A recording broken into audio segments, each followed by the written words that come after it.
Hey everybody, welcome back to the channel. Boozer here. Thanks for stopping by. Hopefully you guys are having a good Friday so far. Look what we have right here in front of us. We have the brand new Fragment Fusion champion that has just been announced. It's going to be happening next week. We're going to be taking our first look into it right here in this video, so let's jump right into it. All right, so we got here in the top left-hand corner is what Plarium provided to us and what they think of the champion. So let's go over what they think about the champion here. So they're saying on Thursday, April 4th, so that's next week, we're planning to launch a fragment event for a new champion, Eostrid Dreamsong. Sorry if I butchered her name. Maybe the E is silent. Maybe it's just called Eostrid Dreamsong, but I'm going to say Eostrid. Anyways, it's a Sylvan Watcher, legendary force support champion. She just looks kind of like a human. I don't know. She doesn't really look like a tree elf or anything, but she looks cool. I think her aesthetic is like clean and, kind of like very gentle and definitely Easter theme, right? Is it Easter theme? Yeah, she got eggs all around her. So Easter theme champion here, but she looks very, very cool. Eostrid Dreamsong is designed as a versatile support unit with great buffing and debuffing capabilities, turn meter manipulation, and passive healing. You will find her kit useful in various areas of the game, especially in dungeons versus Hydra and in your arena teams. So she's basically good everywhere according to Plarium. Now let's take a closer look at her skill kit. A1 is a chance to put a single target to sleep, increasing the probability to 100% if the enemy is already under debuffs. Her A2 can be placed both decrease speed and weaken debuffs, a rare combination with a single skill, a highly potent against bosses and arena opponents. Decreased turn meter for all enemies will also help control your opponents. A3, Eostrid will be able to boost your damage deals with increased speed, increased attack buffs on top of filling up everybody's turn meter. This skill grants Eostrid an extra turn, so she'll be able to quickly follow it up with debuffs from her A2 and put the opponent to sleep with her A1. She also has strong utility passive that synergizes with the rest of her kit, healing allies whenever their turn meter is being increased by Eostrid or other allies' ability. Finally, her aura will grant a solid 28% increase in allies in arena speed. All right, I think, even just based on a blurb, not looking at her kit, it looks like she is kind of set up for all areas, I guess. But, champions that are like this, usually they fall kind of flat if they don't have a specific area that they're actually really good in. But yeah, we'll take a look at the kit and see what we think after that. So let's jump into their kit. All right, folks. So here's our kit. So Eostrid Dreamsong Force Support Champion. It's kind of interesting for force support, but I don't think she's going to be like a super tanky support champion or anything like that. We don't have any base stats available for you guys, so we can't really determine if she has insane stats or anything like that. But yeah, she might be, it sounds like she's not like a reviver type support champion, so she probably won't have insane base stats. Let's go with her A1, Slumber Wisps, single target, 50% chance to sleep. Keep in mind, champions like Sifi have 100% chance to sleep. It's conditional on turn meter, but she has a 50% chance to sleep. If the target is under decreased speed or weakened, then the odds increase to 75%. With books, you add 25%. So with books, she is a 100% chance to sleep if they're under decreased speed or weakened. Keep in mind, like somebody like Lady Mikage, who has the A1 sleep, is 100% chance to sleep, as well as I believe a turn meter drop as well. So Lady Mikage's A1 sleep is like light years better than his sleep. Sifi's sleep is light years ahead of this Slumber Wisp sleep. But otherwise, having an A1 sleep can be kind of useful, especially for arena. But when comparing her A1 against somebody like Chagar, which is a Void legendary, I believe Chagar's A1 is only a 50% chance to sleep with the same book value to increase, I think up to 75%. So Slumber Wisp from Eostrid actually is better than Chagar's A1 sleep. And Chagar can be used in some spots for like Sand Devil, for example. So maybe she finds a spot in Sand Devil with the A1. Never know, you could debuff Sand Devil first and then put them to sleep. I don't know how that's going to work, but that actually doesn't work because they have to be sleeping first. Anyways, maybe they can find a way to make Eostrid work for Sand Devil. So the A1, okay, not great, not as good as the best, but still okay. A2, Burst of Spring, 3 turns booked with plus 25 with 100% chance of placing decreased speed, weaken, and decreased turn meter on your enemies. Obviously, most bosses can't be affected by turn meter reduction. So decreased speed and weaken, like to me, that sounds really good for something like Hydra. An AoE decreased speed and weaken should be really good for Hydra, for example. It's 100% chance. Should be pretty good for, you know, most waves, Doom Tower waves, dungeon waves, where the turn meter reduction can be kind of useful. It actually could even be useful for something like Fire Knight. Fire Knight with decreased speed is very, very important. And then turn meter reduction doesn't work on hard Fire Knight, but turn meter reduction can work on normal Fire Knight. So okay, A2, kind of standard, 3 turn cooldown.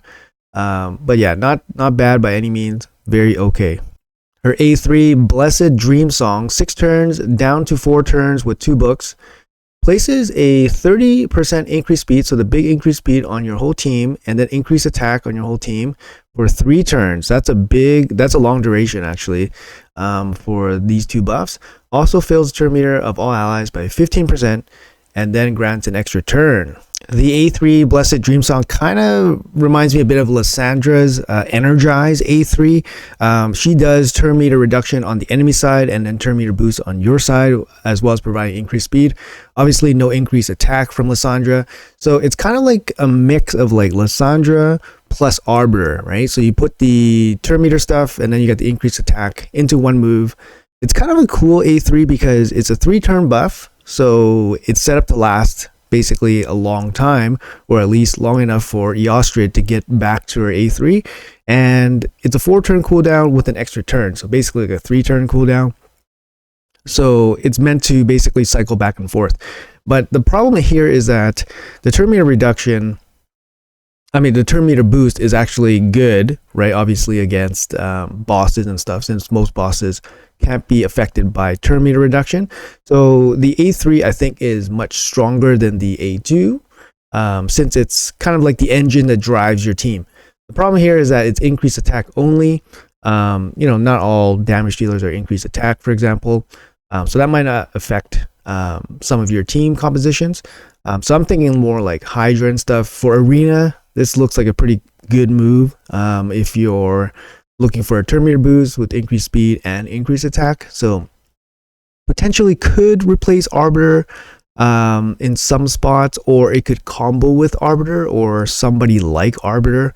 But I don't really see this move being that much better than Arbiter, for example, because the extra turn duration doesn't really matter in Arena, especially if you're going first, I think.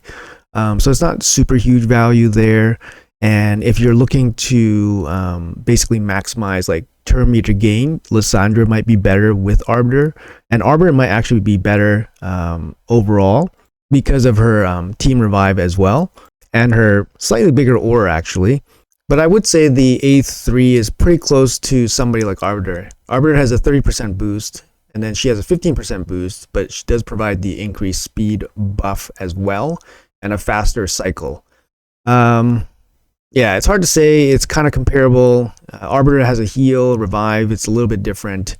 But yeah, they're kind of comparable. Her passive, Life Bloom, 1-turn cooldown, kind of weird.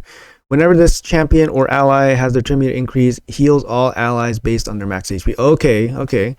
The percentage value of the heal is equal to half of the turn meter increase. Okay, so for her, she has 15% turn meter boost. So you're getting 7.5% heals every time that happens. It looks like it's a 1-turn cooldown, which is kind of sad. Like, I don't really like that. I think it should be no cooldown. Why not? Which would make her kind of useful in some spots, more useful anyways. But a 1-turn cooldown, it is what it is.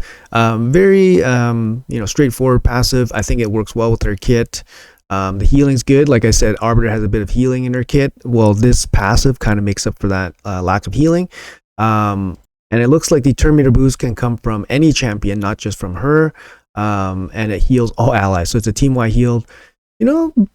That's actually, I think it's a pretty good passive. You can make use of it. For example, I'm thinking more like Hydra, not so much Arena because you don't need to be constantly healing in Arena, especially for a champion like this, which is kind of like a turn meter control speed champion. So you don't, generally you're probably going first, you're probably winning most fights or doing most damage right away. You don't really necessarily need the passive heal. So I'm thinking more like PvE content against bosses, Hydras, and stuff.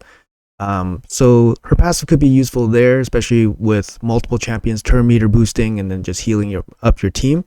So I think it is useful. Not particularly strong or anything like that. I don't like the one turn cooldown, but I think it is useful. And her aura, 28% speed in Arena only. That kills me, man. The Arena ally speed aura here definitely kills me. I think her kit is not necessarily straight for Arena. Like, it's definitely useful in other areas. Like increased speed, increased attack, boost, turn meter boost on the A3 can be useful against bosses, Hydra, but the A1, A2 is pretty much strictly for Arena, it seems. Like I said, most bosses can't be affected by turn meter control, and obviously sleep is for mostly Arena or PvE content. And then she has this kind of bad-ish aura because it's strictly for Arena. Of course, give her a lower increased speed percentage maybe, and give her a all battles aura. Especially since she's kind of like advertised as Plarium gave her a lot of thumbs up in many areas. Why saddle her with this kind of specific aura? And I think Arena is probably the best spot for her. Something like an Arbiter or maybe a Team 2 Arbiter. I don't necessarily think she's better than Arbiter, but she does have this A2, which can be useful, but in Arena, I don't see it being very useful. Yeah, overall, I think what they did is basically create a champion that's pretty good in some areas or most areas, but she's not going to be like top tier for any area. Her turn meter boost and her turn meter gain and pushback is not as strong as somebody like Suzanne, not as strong as somebody like Lysandra. Her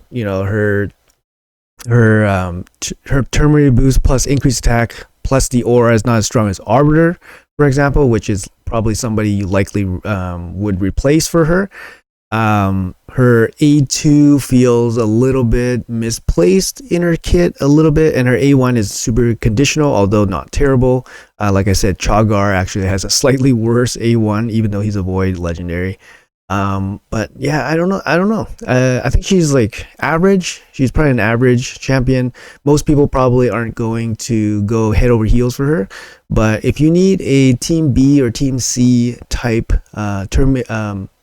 Arena team lead with turn meter boosting abilities, she's not bad. And in some regards, better than Lysandra because she brings increased attack, although her turn meter boost is not as fast or not as strong. So she can lead some teams for you, maybe for Tag Team Arena, for example. But I feel like the old guard, like Arbiter, is probably the standard at which she will be graded against. And I think Arbiter is probably still better than Eostrid Dreamsong on first glance. So anyways, guys, that's going to be it for the video. Thanks so much for watching to the end. Hopefully you guys liked it. Let me know in the comments below what you guys think of this champion. We'll get more info along the way. Like I said, it's going to be April 4th, the start date of this, which is next Thursday. Make sure you guys are looking out for that, and I'll be dropping some more content on her as we get more info. So thanks a lot for watching, and I'll see you guys in the next video.